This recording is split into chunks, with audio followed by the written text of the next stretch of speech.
Hello again, people, and today we are talking about the goodest of boys, the best boy, the cutest little toothpaste boy there ever was. Of course, we are talking about Ralsei, the Prince of Darkness. Today is going to be an interesting video, because we will not only be talking about the past, present, and future of Ralsei, but also the potential motivations behind his design, the Deltarune prophecy itself, and the dichotomy between lightners and darkners. When talking about Ralsei, we meet these pitfalls of information that simply cannot be answered without the full context of the game's conclusion.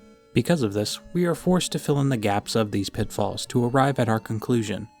This entire video makes assumptions on many factors considering Ralsei's life, so take it with the understanding that I do not know for sure that these outcomes are certain.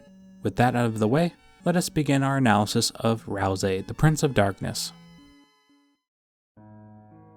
Ralsei is no one. Based on everything we know about darkners, they are inanimate objects which come into contact with a dark fountain.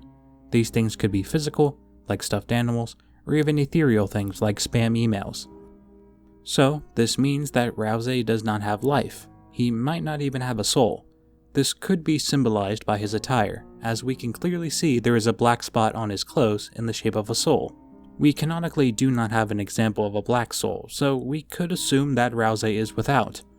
Ralsei has no previous history, aside from that in which he states he waited within Castletown for Chris and Susie to arrive.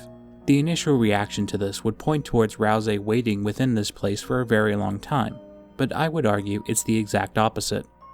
The Castletown Dark Fountain is within the supply closet of a moderately busy school. Sooner or later, this dark world would have been discovered on accident, considering the supply closet would be a place visited often, if not roughly once a week, to restock supplies. Using this assumption and the fact that Ralsei does not have a complete understanding of the passage of time, complex social ideas like sarcasm, and holds a very one-sided worldview, I can truly say with confidence that Ralsei is only weeks old at most. I honestly believe he's younger, maybe even a few days. By knowing this, we can easily create an understanding of Ralsei's beliefs prior to Chapter 1. Before we detail Ralsei's beliefs, let's see if we can pin down what Ralsei is. From the beginning of Chapter 1, people have accepted the theory that Ralsei is a pair of red horns that Chris would wear when they were very young. The mention of these horns disappearing, as well as Ralsei's knowledge about Chris, would support this. The only detail that stops me from agreeing with this theory is Ralsei's design. With every other example of darkners, we can see that their physical characteristics are a direct result of their counterpart in the light world. If the same rules apply to Ralsei, then he should be red instead of green. Well, actually, I would expect Ralsei to have red spikes and horns all over his body. The actual rules which determine how much of the physical object influences the darkner are very vague. I could absolutely see Ralsei being the red horns, but I think he may be something else. It would be crazy to gloss over the fact that Ralsei looks like a younger version of Azrael, Chris's brother. The resemblance is so uncanny that the only light world counterpart I could see would be a picture of Azrael himself. Perhaps it was a picture of Azrael that Chris drew when they were younger. Aside from what Ralsei was, the only thing we need to go over concerning his past would be what he did in the short time he existed before Chris and Susie showed up. Ralsei would more than likely spend time alone, waiting in the castle, rehearsing his speech to the lightners, perhaps even watching them from a distance if he has the ability. Must be lonely in his castle. I would like to take the time to address Ralsei's seemingly unnatural level of knowledge. The sheer volume of information that Ralsei holds compared to the other darkners is one of the main reasons why a section of the player base do not trust him. While I don't agree, I understand why some people would have this belief. Ralsei is naive when it comes to things like complex social interaction, understanding deception, moderation, and the passage of time. Ralsei suddenly becomes an expert whenever you ask him questions regarding things like darkners, lightners, and the relationship between the two, the Deltarune prophecy, and even places outside of his own domain. When a character has different levels of knowledge, people begin to wonder why. You'll notice that the things that Ralsei doesn't understand are things that would come naturally from life experience. This is one of the reasons why I believe that Ralsei is so young. The things that he is told would easily be understood through direct mentorship. I believe that it is safe to say that Ralsei has a mentor, a teacher who has given Ralsei the information he has, while purposefully leaving out information the mentor has deemed not essential. Whoever is giving Ralsei information, it is clear that they did not give him all of the information he needed to deal with the likes of Susie. I highlight all of this so we can understand Ralsei's views going into Chapter 1. Ralsei believes that his job as the Prince of Darkness is very important. He has very specific worldviews regarding the formation of friendships. And because of this, Ralsei holds a very benevolent personality. As Ralsei soon realizes, being nice doesn't guarantee that people will like you. The first time we see Ralsei is when he has completely hidden away his face. Ralsei explains later on that he was hiding his face because he was worried how Chris specifically would react to it. This not only tells us that Ralsei is aware of how much he looks like Chris's brother, but also how he is aware that Chris might be upset by this. It could also be a matter of self-consciousness. Ralsei is eager to make friends, and as someone so young and completely green to the idea of making friends, he could be self-conscious overall about how he looks. In his mind, he believes Chris and Susie are to be the big and strong heroes ready to save the world. He desperately wants to make a good first impression. He claims that this is the first time he is meeting Chris and Susie, and yet he knows their names. Every other Darkner had no idea who they were, taking to calling them clowns or lightbringers. Ralsei, as far as we know, is a Darkner and can only exist within a dark world lest he be transformed back into an object. Despite this, he has vivid and accurate knowledge about the outside world. The other Darkners did possess knowledge of the outside world as well, but not nearly as accurate. This highlights a blind spot which most Darkners possess, which Ralsei does not.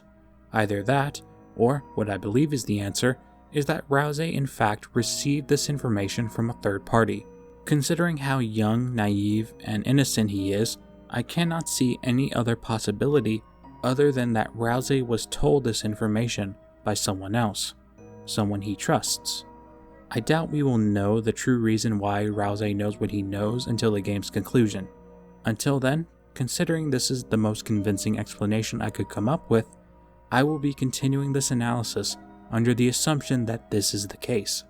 Keep in mind, I may be wrong, but for the sake of drawing a conclusion, I am going to be assuming that I am correct. Like I have said before, if the game comes out and proves me dead wrong, I will make a video correcting myself. Jumping back to the moment we meet Ralsei for the first time, he welcomes Chris and Susie into his castle and begins his speech, which he practiced many times before their arrival. This only furthers the idea that Ralsei has been told to do this. The overall point of the distinction between whether Ralsei is being told this information or not is to discern motivations. Ralsei's true motivations are not his own, as his actions are influenced by an unknown third party. Ralsei is acting of his own volition, but also is acting on the limited information given to him. From this, we can only take what he says with a large pinch of salt. Ralsei offers to explain the prophecy to Chris and Susie. You have the option to agree, and an expository cutscene plays, or you can say no to skip the cutscene and the prophecy altogether. If you decide to skip, Ralsei is completely shocked, as if he never anticipated that the fated heroes would not want to take part in this grand adventure. This is exactly what happens as Susie claims the end of the world is none of her business. Ralsei is completely silent, either confused or too upset over Susie's words. This scene is the first in which Ralsei shows his naivete. Naive, showing a lack of experience, wisdom, or judgment. Ralsei just met two people who are far from home and just fended off an attack from Lancer. There is no way they would have agreed to take part in his prophecy, especially considering they just met. It doesn't take long for Ralsei to show what kind of person he is. Despite Susie not having any interest in the prophecy whatsoever, he still shows interest in her safety. Ralsei is nice, almost completely altruistic. If it wasn't for the fact that Ralsei wanted Susie to take part in the prophecy, his concern for her would be labeled as selfless. Ralsei is, by all accounts, a pacifist. He tells Chris that the way they treat people will affect how this story will end, also specifically explaining to us that if we want the pacifist ending, we need to spare everyone.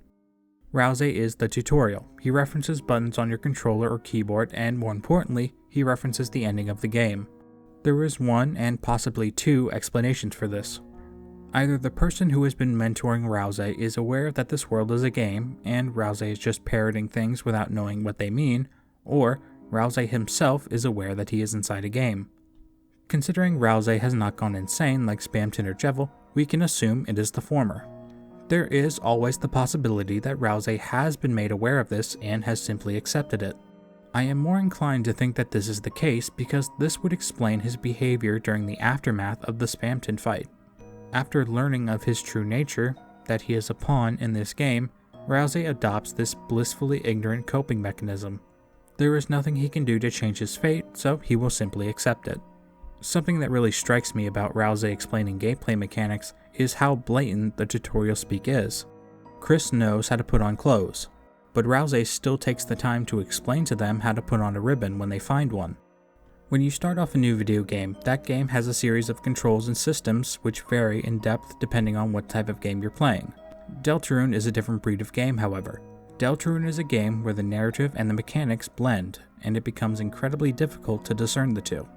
How much of what Ralsei is saying should tip us off to him having forbidden knowledge, and how much of that information is given to us simply for the sake of player convenience.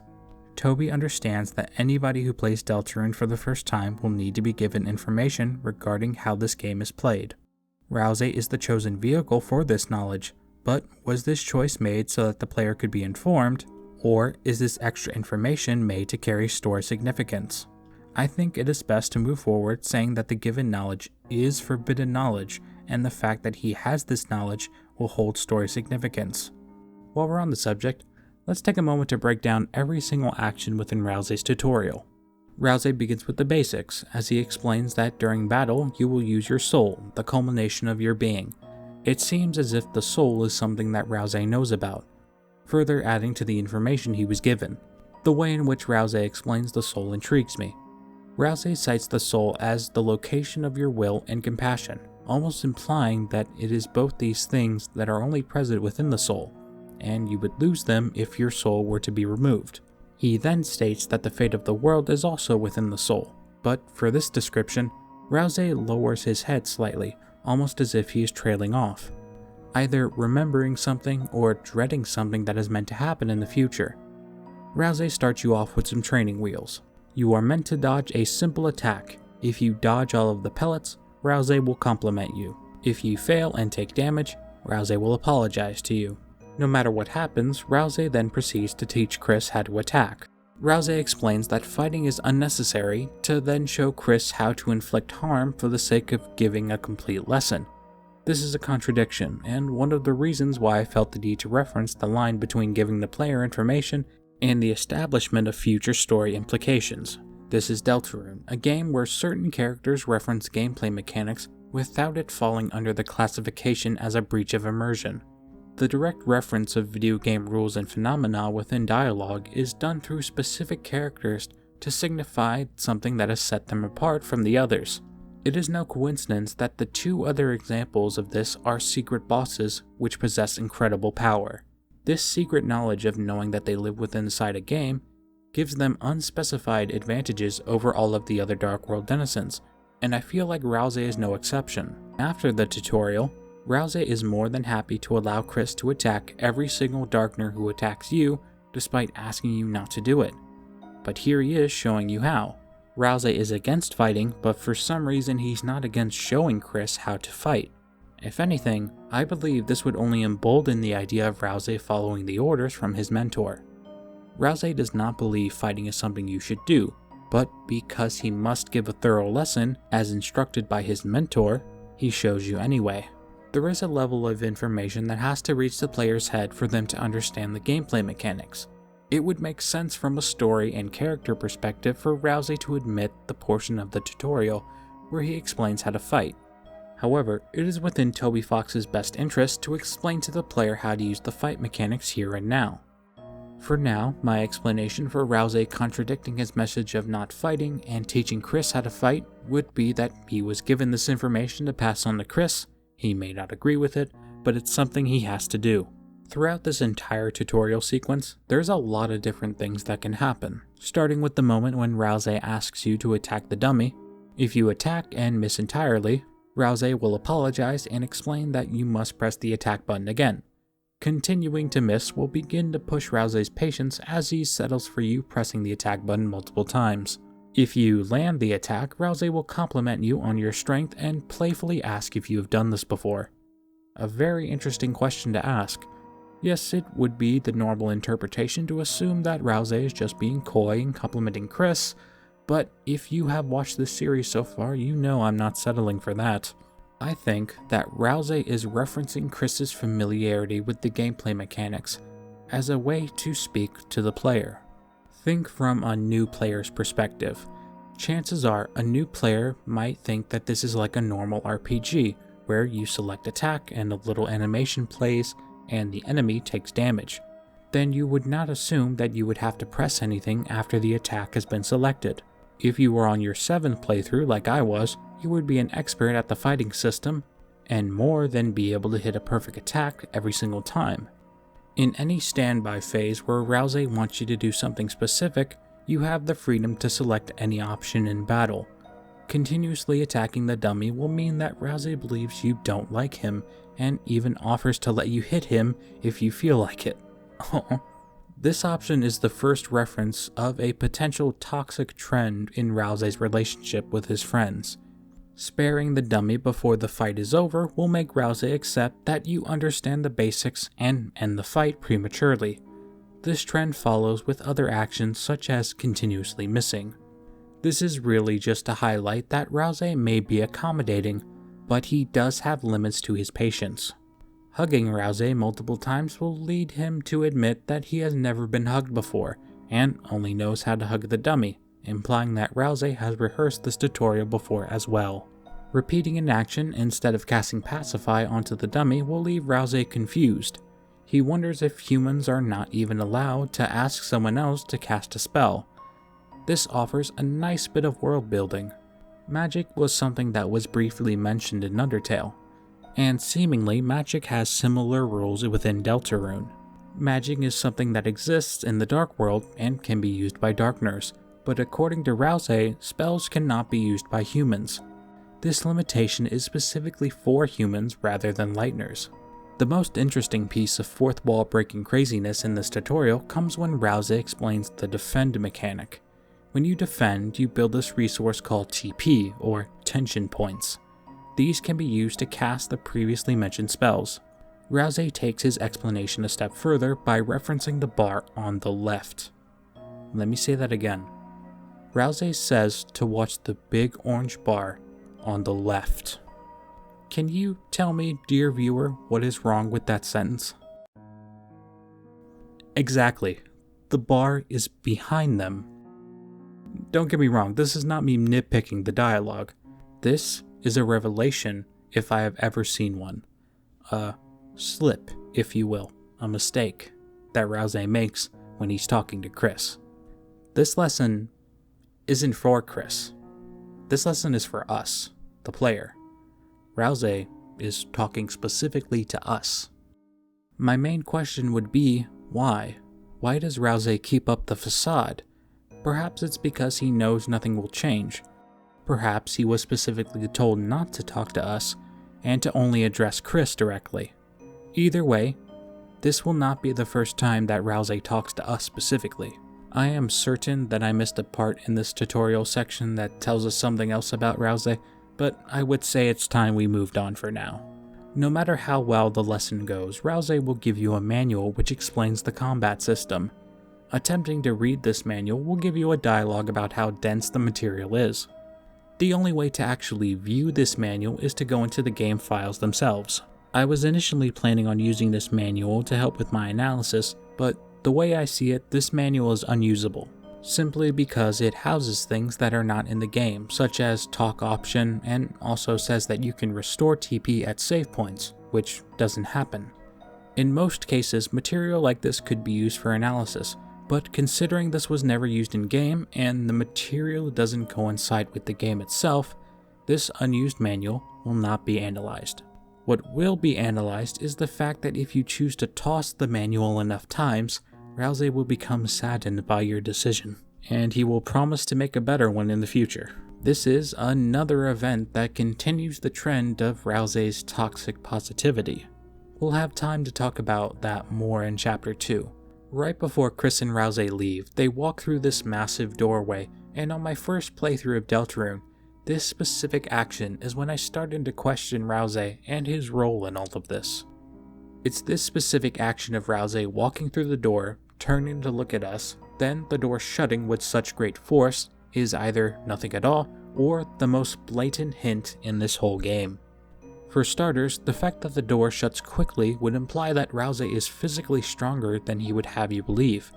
That door is approximately 3 times taller than him, and each side would require no less than that amount of force to be pushed closed. This hidden power could make sense, as I previously mentioned that darkners with forbidden knowledge like Spamton and Jedel are exceptionally powerful. Either way, he didn't need to look back to close the door. If it was one-click fluid motion, then I would not be analyzing this moment as much as I am. Quick lesson in pacing, everyone. Pacing, when referring to storytelling, is a reference to how slowly or how quickly a story unfolds. If something dangerous or exciting, like a chase scene, is happening, then the story progresses quickly to match the excitement of the situation. If the situation is more calm and formal, then there are a lot less movements and the story is on pause to focus on other things like developing relationships between characters or explaining story information. Music is a fantastic way of representing the pacing of a game, and Toby has been known to use the music to express the pacing very expertly. The BPM, or beats per minute, of the music that plays during the chase scene is much faster than the music that plays after the chase, signifying that it's time to rest. This specific moment feels so deliberate because the music stops altogether.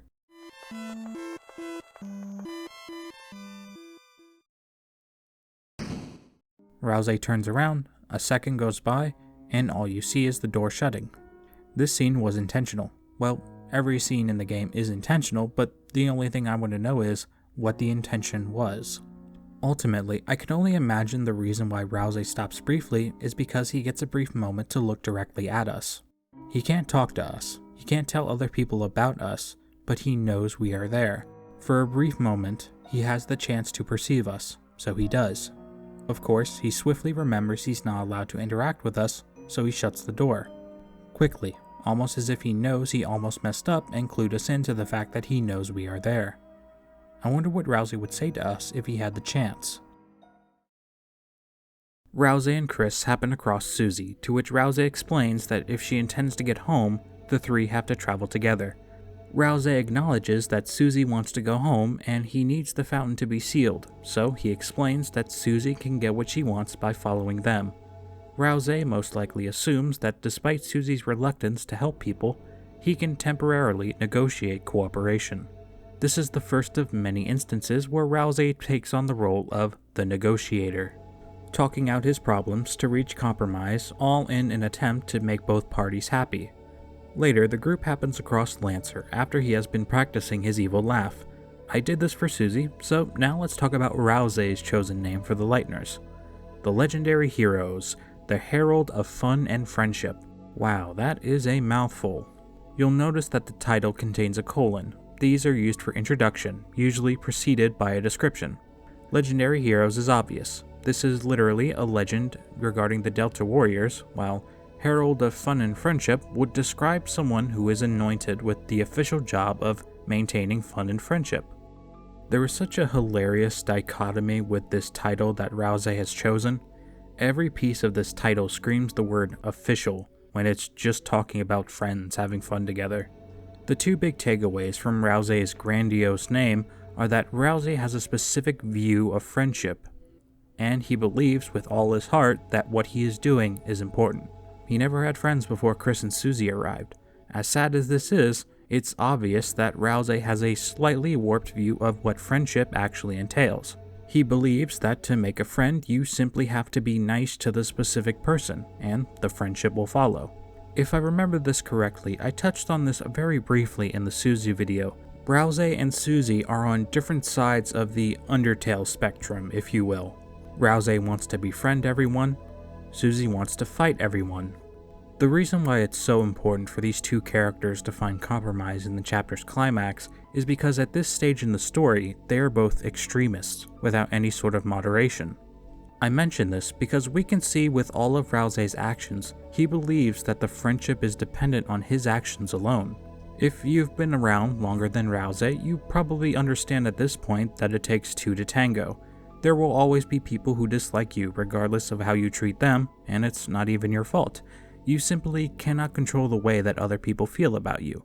You can only influence it slightly with your own actions. It is your responsibility to conduct yourself in a way that is kind, but this does not guarantee that people will like you. It's important for Ralsei to realize that friendship is not just people being nice to each other. It's more so about people forming an emotional connection, building trust, and all that good shit. This is one of the reasons why Susie's eventual betrayal catches Ralsei off guard. He believes that Susie will eventually want to be his friend too if he continues to be nice and warm, but he neglects to actually form an emotional connection with Susie. He refuses to converse with her on her level. Now, I'm not saying Ralsei is wrong for this. Like I said, he's only days old potentially. There's no way he would have had the social skills to identify Susie's interests while only knowing her for an hour. The other thing to take away from Ralsei's name for the Lightners comes from how over the top it is. Ralsei believes in this prophecy with all of his heart. This prophecy is something he has dedicated his life to, a cause that he believes in because it's all he knows. This prophecy is something he was made for. He never took the time to think about his life other than his role in the prophecy. I wonder what would happen if Ralsei completed the prophecy. What would he do if he thought his life didn't have purpose anymore? The group finds itself face to face with K-Round. No matter how the battle ends, Ralsei seizes the opportunity after the fight to ask Susie to not fight enemies. One of Ralsei's desires is for Chris to spare Dark World denizens and recruit them to Castletown. What I really want to talk about is how Ralsei presents his argument. Perhaps I am simply seeing something that is not there, but does anyone else get the impression that Ralsei is talking down to Susie after the K-Round fight? He specifically says, "I suppose you didn't hear me earlier," implying that the reason why Susie attacked K-Round is because she didn't understand what Ralsei was saying, when in fact, we know that she heard him, she just didn't want to listen to him. This almost gives off the impression that Ralsei expects Susie to do what he says, because he said it.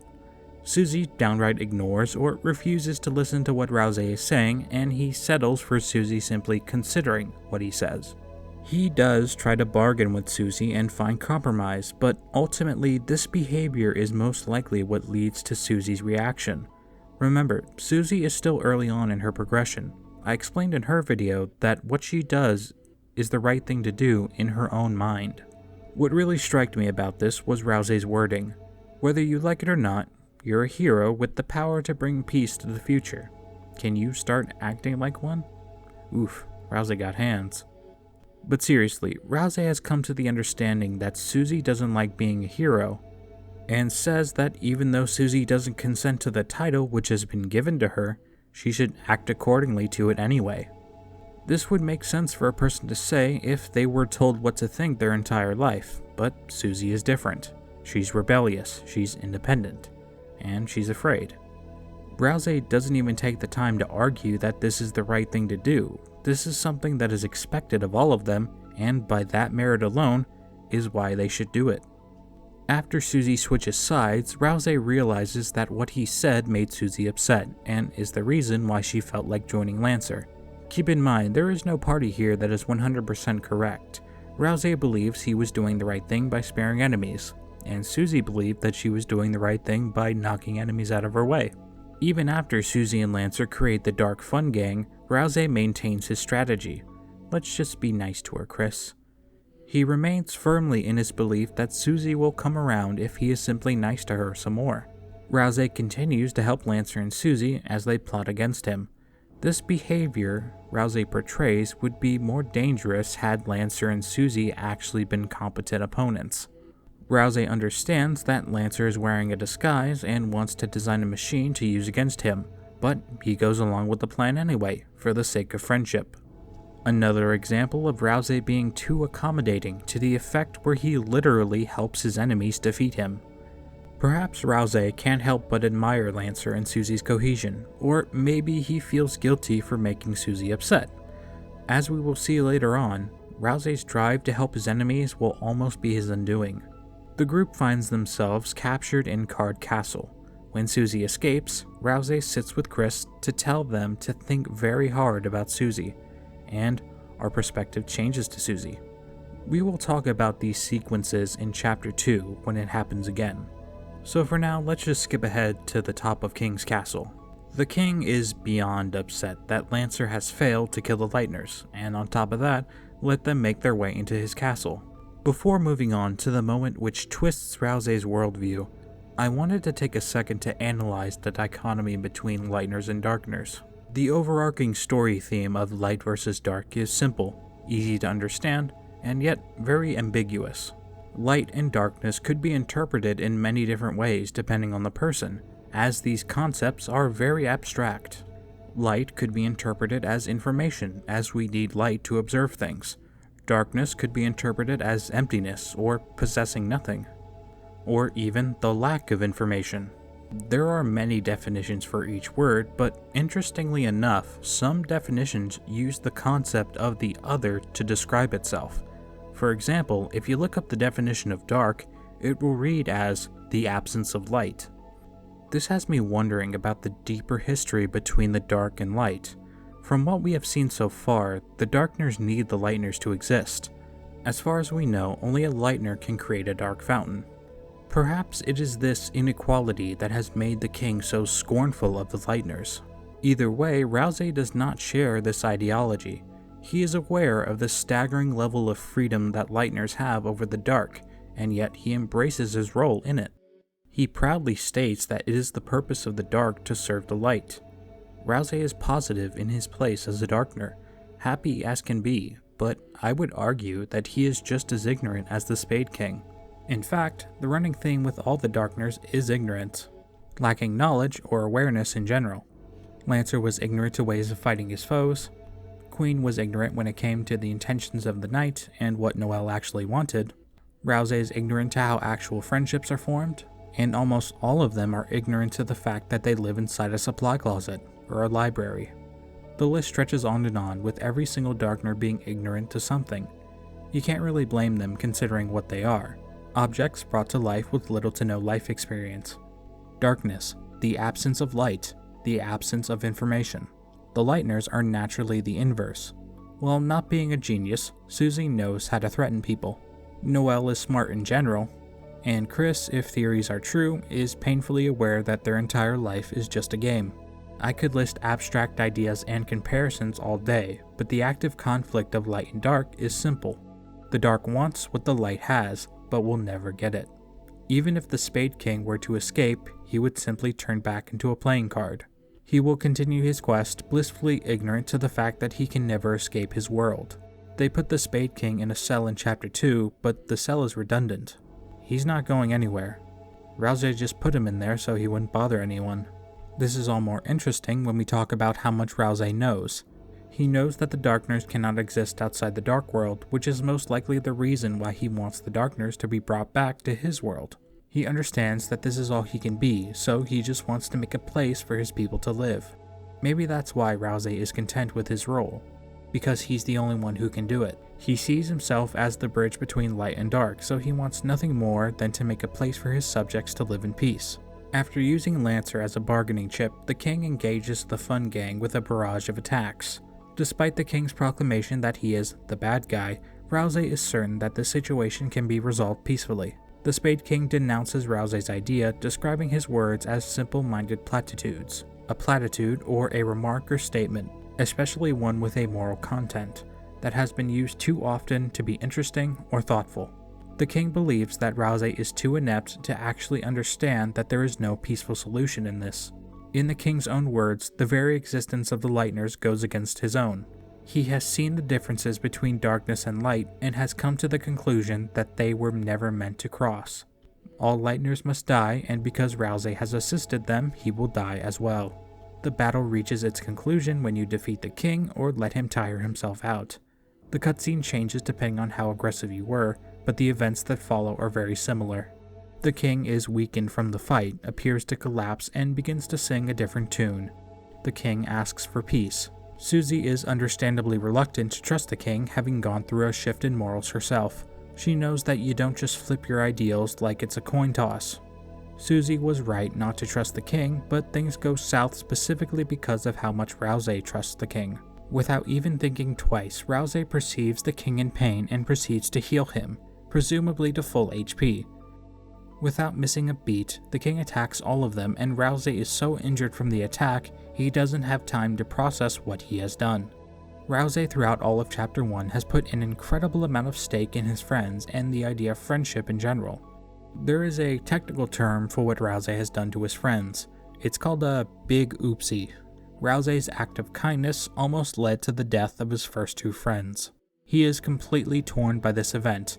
Naturally, he apologizes for endangering his friends, but what really intrigued me about this moment was his words. "This isn't a world where kindness always wins." This statement is true, as much as it sucks. Ralsei's entire worldview has been shattered, almost as if he has just been told that Santa Claus isn't real. It hurts, and I think that Susie understands this, so she does what she can to calm him down. I really like the fact that Susie doesn't get upset at Ralsei for healing the king. In most cases, she would lay into him, calling him an idiot or a big weenie, but I think she can see for herself what Ralsei is going through and decides he is already punishing himself enough. Right before Chris and Susie part with Ralsei, he stops them to tell them something. He rips off the bandage, and it is clear for everyone that Ralsei looks a lot like a member of the Dreamer household.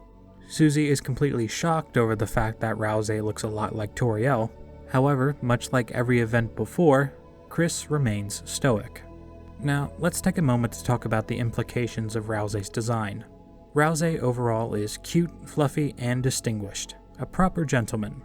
The way in which he walks would imply that he is very proper, always holding his hands behind his back to show everyone how much of a gentleman he is. People relate Ralsei's design to a younger version of Azrael, mostly over the fact that their names are anagrams of each other. This anagram is no coincidence, just how Deltarune being an anagram of Undertale is also no coincidence. Deltarune contains pieces of Undertale rearranged from characters to concepts. Ralsei is the same. Ralsei has white fur just like Azrael, but Ralsei has horns. The same, but different. I suspect that Ralsei is aware of how he looks, and how the way he looks could make Chris feel. This self-consciousness would only generate if Ralsei had knowledge about Chris, their brother, and their relationship with said brother. With Chris's feelings in mind, Ralsei put up this smokescreen to not make Chris feel uneasy.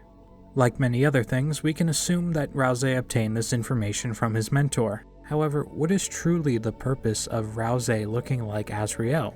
The only explanation of Ralsei looking so much like Azrael would be to better earn the trust of the Lightners. Think about it. Whoever created Ralsei would have profound knowledge of Chris, and perhaps even Susie. If they were specifically targeting Chris and Susie to be the two Lightners, to the point where they would lock the supply closet doors behind them, they would want to make it as easy as possible for the two Lightners to trust them. They would have to be aware that Susie looks up to Toriel, and that Chris looks up to Azrael. It's much easier to trust a familiar face. And despite his mistakes, Ralsei has earned the trust of his new friends. Let's move on. Begin Chapter 2, and the first time we see the fluffy prince, he is ecstatic over the return of his friends. Susie mentions how they were only separated yesterday, and Ralsei responds stating he has never had to wait this long for his friends before. Even the most neglectful of player would now realize that Ralsei does not have an understanding of the passage of time. Or rather, his scale for the passage of time is different compared to most people. For most people, a day is just a day, but for Ralsei, a day is a very long time. Ralsei's dysynchrometria, or his time blindness, is not caused by anything physical. This, like many of Ralsei's traits, is explained by the fact that he is so young. He has no frame of reference. In the span of time that Chris and Susie have been gone, Ralsei has taken the liberty to make rooms for both of them. The rooms which Ralsei made are fully decorated and furnished with custom doors to boot. It could be inferred that Ralsei used magic to build them, but despite this, these rooms took an awful lot of time to build. So much time that I believe that we are to discern from this gift that Ralsei does not need to sleep. The Dark Worlds seem to be locked in a state of perpetual night, so I would imagine that they just sleep when they feel like it. He can sleep, he just doesn't need to. Lancer had a bed, but it was specifically for his bicycle. What I really want to talk about is Ralsei's motivation for going through all this trouble. He says that he wants the Dark Worlds to feel like a second home for them, and I can't help but envision Ralsei sitting in his castle by himself, desperately waiting for Chris and Susie to return. Stunned from his loneliness, he gets an idea that would make it so his friends will never have to leave him again. A kind gesture on the surface, but could have two underlying implications, one positive, one negative. The first is based on the idea that Ralsei has the ability to look into the light world.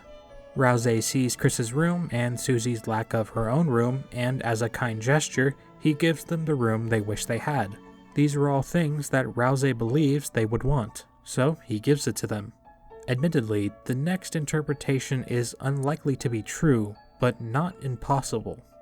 The fact that we know that Ralsei is lonely inside his realm, and how he values his friends so much to the point where he made rooms for them, could point towards Ralsei having possessive tendencies.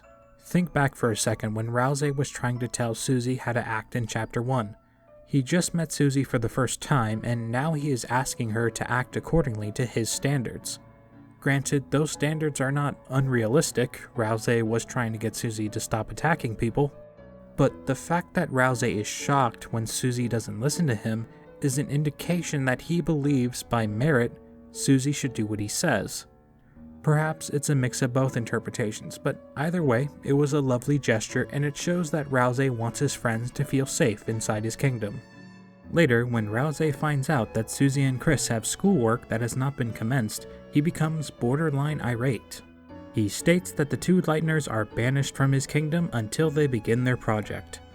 Begrudgingly, they agree and leave to the library to start their project. This reaction from Ralsei caught me off guard when I first played Chapter 2, on the merit of Ralsei's mood change alone. Up until this point, Ralsei has been accommodating, passive, and kind of a pushover. To be this stern out of nowhere is a very interesting change of pace. On the surface level, this reaction would point towards Ralsei being a proud advocate for academia. Ralsei has knowledge he most likely obtained from a mentor or parental figure. This knowledge allows Ralsei to have advantages over his subjects, and because of this, he has adopted a positive opinion on the importance of study. Ralsei values learning. Skipping ahead briefly to when Ralsei meets up with Chris and Susie, he states that he felt a dark presence and hurried on over. While the fact that Ralsei can sense new dark worlds is an interesting detail, it is dwarfed by the fact that he can move between dark worlds. Moving from Castletown to the Closet World is one thing, as they were connected by the Great Door. However, this is very different. To be fair, the library is next to the school, but there is an awful lot of foliage in between. This feat has two explanations. Either 1, Ralsei has a special darkner way of traveling between dark worlds using magic, or 2, Ralsei has an uncanny ability to leave the dark world and maintain his physical form, and he simply walked over to the library. The first explanation is most likely the case, although I should mention that the second one is the one that Susie assumes is the case. This is most likely the reason why Susie plays with the idea of Ralsei joining them in the light world.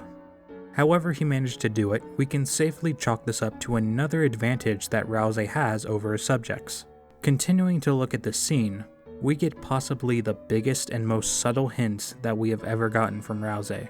This is going to be a pretty big accusation, but I have no other way of explaining this. Look at the scene where Ralsei talks about a new dark world opening. When Ralsei says, "It seems like a new dark world has been opened," he turns and looks directly at Chris. I think that Ralsei knows that it was Chris who opened up this dark world, or at least he suspects it. He doesn't look at Chris before or after. He looks directly at Chris when he says this specific line.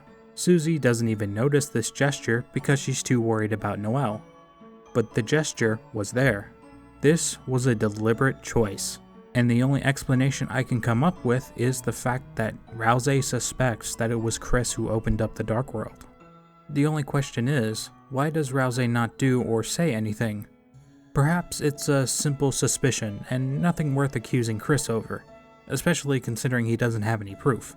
Maybe Ralsei is afraid to accuse Chris of anything. This wouldn't be the first time that Ralsei is afraid of criticizing Chris. In Chapter 1, you have the ability to order Ralsei to attack every darkner you see, and he does nothing. He only ever criticizes Susie. This theory is just conjecture, but I see no other reason Toby would choose to change the overworld head sprite and the talking sprite at the same time. The fun gang unites, assumes their battle stance, and proceeds into the cyberdark world. Later on, the group meets Sweet Cap and KK, and the battle breaks out over a disagreement. In Susie's video, I analyzed the fact that she had Linus's dance from the Peanuts Christmas special. I poked fun at myself a little bit under the impression that people would say that I'm overanalyzing things, but actually, people were very interested to see how I analyzed the Chris and Ralsei dances, so that's what I'm doing. However, I ran into a little problem. I have no freaking idea who this kid is. And as it turns out, I'm not alone. Whenever I look up videos on YouTube about this dance scene, the people in the comments section just refer to him as the Orange Kid.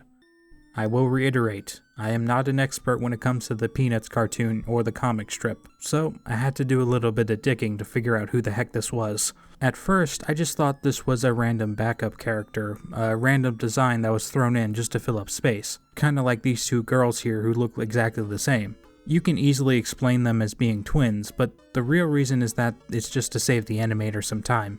Okay, after looking through the entire roster of Peanuts characters, I am pretty sure that this character's name is Five. Yes, no, that's his actual name, given to him by his father. So the story of this actually comes from one of the comic strips. So essentially, Five's father is worried that numbers are taking over people's lives, and because of this, he changed all of his children's names to numbers. Because of the strange ideology of Five's father, their real name was taken away from them and they were given a separate name that is not their own. This child does not have a name, he doesn't have an identity, and in a way, Ralsei doesn't have an identity either. Ralsei confides in Chris during the swan ride scene that Ralsei doesn't really know what it's like to be Ralsei-like. This could be why Toby chose this dance.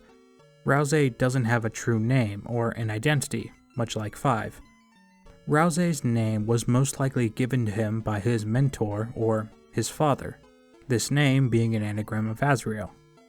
This name was given to Ralsei, but perhaps it doesn't represent him fully. I think this will be the summit of Ralsei's story. I think Ralsei would find his own name.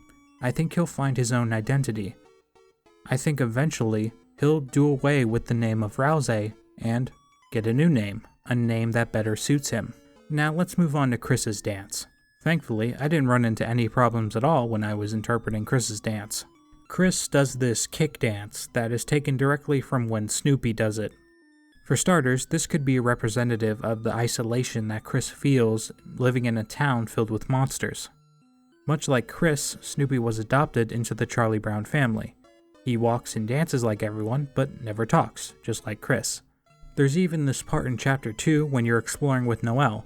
If you jump off of this button, Noelle makes a joke that she has to treat you like a dog. The parallels between Snoopy and Chris make the most sense, compared to the other two dances.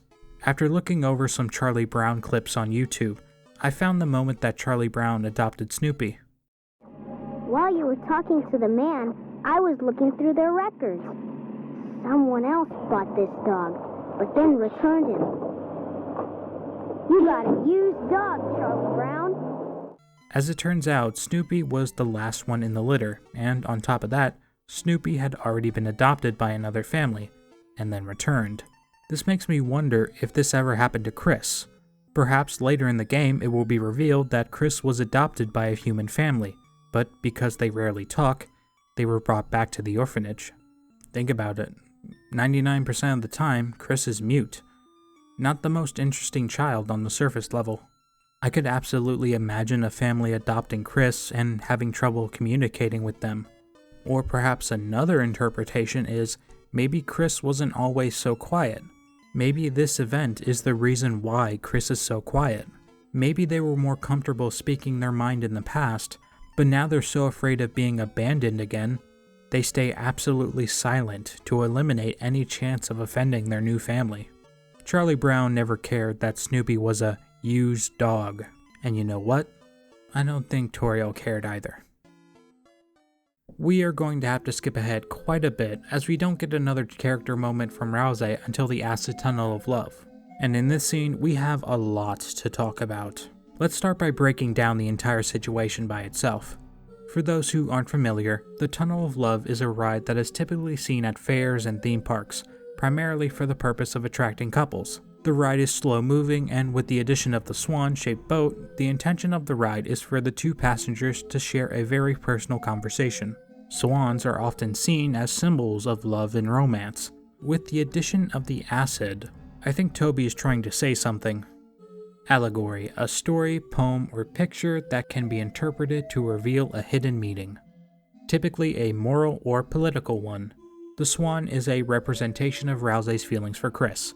He confides that just spending time with Chris is nice. The acid represents the dangerous underlying fate that could await the two characters. One slip-up, one mistake, could send either of the heroes into a searing demise. Could this mistake be a piece of information that Ralsei is withholding? Perhaps Ralsei is sitting on information that could make Chris exceptionally upset. The acid could also be a representation of how Ralsei feels like he must be cautious when talking to Chris. More broadly, it could be a representation of a potential toxic relationship between the two. I'm sure by now you've noticed this. Ralsei never goes against Chris. Not once. Ralsei asks Chris not to fight in Chapter 1, but no matter how you respond, Ralsei is positive, as if he is willing to drop his morals for the sake of Chris. You can fight every single enemy with Ralsei in Chapter 1, but he only ever criticizes Susie. Ralsei encourages Chris in everything they do, despite their actions. Even during this scene, Queen tells Chris to get the banana. Haha, funny joke, haha. But adamantly, Ralsei declares that Chris would never do what Queen says. However, if you choose to get the banana anyway, Ralsei stutters for a bit and then pretends like it was just the right thing to do. It's very clear that Ralsei values Chris. It does make sense, after all, Chris was Ralsei's first real friend. Maybe in Ralsei's quest to maintain his friendship with Chris, he is unwittingly creating this toxic relationship between the two. Because Ralsei is so focused on maintaining his first friendship, he would never dare say anything against Chris. Chris's mute characteristics could also be a potential factor in this. As someone who used to be mute myself, it can be very hard for other people to tell how you're feeling. This kind of silence can put people off. It can make them feel uneasy. Ralsei isn't necessarily afraid of Chris themselves, but more so losing Chris as a friend. They can share words, have a cozy moment together, but underneath it all, Ralsei is worried that it could all just burn away, like acid. Now on to the dialogue itself, where Ralsei confides that he was afraid of making a bad first impression, so he hid away his face. He begins to say that he didn't want Chris to see, and then he starts to trail off, almost as if he was going to say something specific, but decided not to. Ralsei's preconceived notions of kindness always being rewarded with friendship is something we have touched on quite a bit already, so I won't go too much into that. But I will talk about how Ralsei has changed. Ralsei references Susie and how she is the exact opposite of him and still manages to make friends. He understands now that making friends is about forming close bonds with people, and doesn't always require that you have to be nice to them. Being nice helps out a lot, but really connecting with someone through their interests is a much quicker way to their heart. Ralsei explains that everything is a first for him, and it's at this moment that I think how surreal it must be to be a darkner. Born from an inanimate object, unable to leave your domain, collected like a Pokemon, incredibly young, and somehow ingrained with knowledge you didn't learn yourself. No wonder they go crazy when they realize how small their world is. Right after Susie enters Noelle's room and they make their escape on the Ferris wheel, we are left outside. Our perspective is tied to Chris. It is in this moment, much like the moment in Chapter 1, where Ralsei simply tells Chris to focus on what Susie is doing, and then, like before, our perspective changes. We have the ability to perceive what Susie is doing, but our control remains firmly with Chris. It would also appear that to some extent Susie can still hear us, but with the idea that we are the soul and not Chris, this whole situation gets a little complicated. So complicated that to draw a conclusion, I'm going to have to assume something. Ralsei is not talking to Chris. He's talking to us. The fact that Ralsei is aware of the player's presence is not much as a stretch as you might think. He is aware of things like the soul, controls on your controller or keyboard, and there are even hints that he knows how the story is supposed to end. You'll notice that every single time we do this, it's during pivotal moments during Susie's progression. If we never saw the moment between Susie and Lancer, then the sudden change in motives would take us completely by surprise.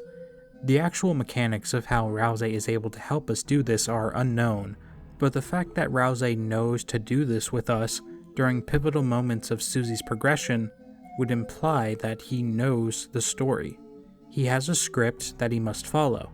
This could potentially be why he acts so surprised when things go wrong during the Snowgrave route. We'll talk about that in just a moment. Finally, we arrive at the penultimate moment of Ralsei's progression, the epitome of Deltarune storytelling, the subtle details you don't notice until your 50th playthrough.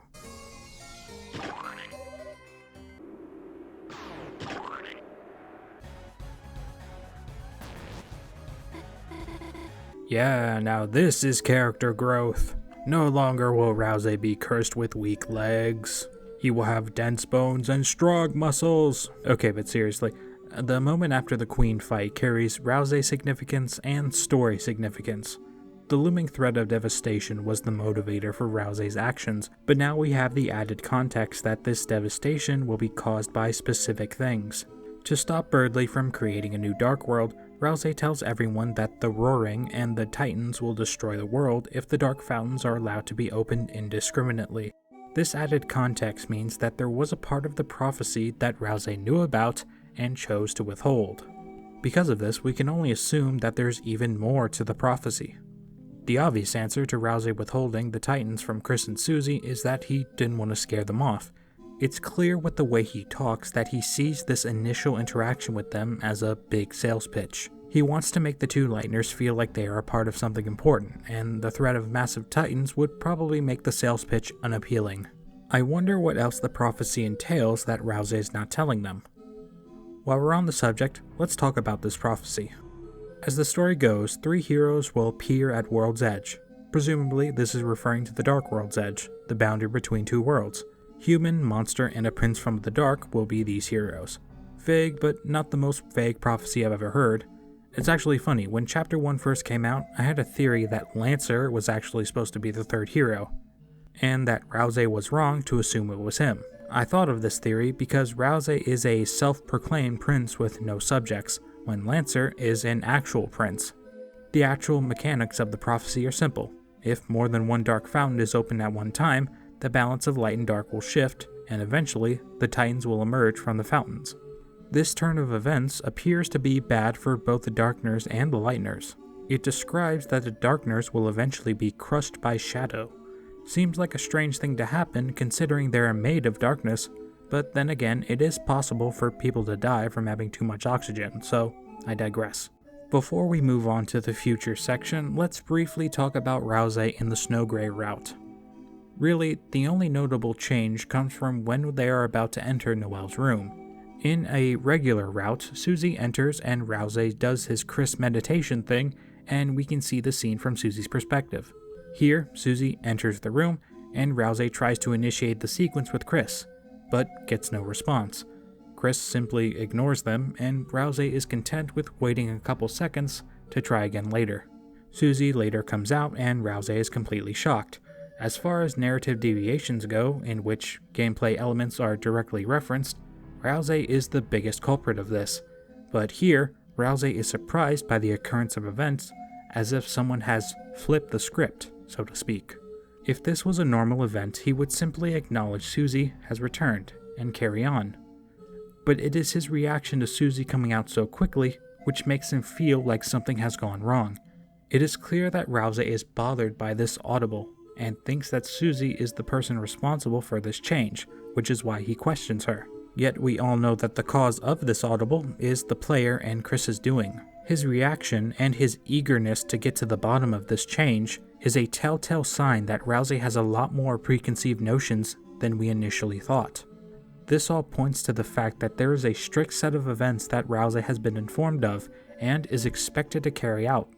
If there is a deviation in these events, Ralsei takes it upon himself to sniff out the cause and identify the perpetrator. But, as I mentioned before, Ralsei could never go against Chris. At least for now. The story of the fluffy boy Ralsei is far from over. This little ball of fluff has a ways to go, and I think he knows it himself. I think the reason why there is so much mystery surrounding him is because his very identity is a mystery to himself. The Swan Ride explains this perfectly. Everything is a first for him. He is a completely new person with his own set of wants and needs and understandings, and they simply haven't developed yet. I hope in the future we get a whole chapter dedicated to him, and that he will decide what his role will truly be in all of this. Ralsei believes that his future is set and he cannot change his course, but as he said to Chris, your choices matter. Ralsei's story will be about finding who he is. Something will eventually happen to him which will make him question his given purpose. This event will cause him to go against the wishes of his mentor. When that moment happens, where Ralsei cannot sit by and let his friends suffer an end that he anticipates, he will turn and look directly at us and warn us about the impending doom. Ralsei will speak to us because he knows that it is us who truly have the power to end this. Ralsei will speak to us either through Chris or just speaking out loud. He will explain that we need to do something to make sure his story has a happy ending, very similarly to what Flowey did. There's a reason we can see our name written in the castle town. This world wasn't made for Chris or Susie, it was made for us, and the eventual fate of this world will be put into our hands. With the addition of the Snowgrave route, we can only assume that we have two choices to make. If we choose to treat this world with respect, we will get the fabled happy ending that Ralsei knows is going to happen. If we don't do that, I suspect that Ralsei will eventually catch on and he will try to stop us. Ralsei will be the final boss of the Snowgrave route. If we choose to not respect the lives of these characters, I suspect that Ralsei is going to be the one to put us in our place. But no matter what our decisions will bring, Ralsei will make the choice to define who he is. Ralsei's story will be about identity, exceeding past your previously established limitations, deciding for yourself who you want to be, questioning the people who you used to trust, and when that moment comes, I hope that Ralsei is happy with his choice. Until next time, thank you all so much for watching. Goodbye.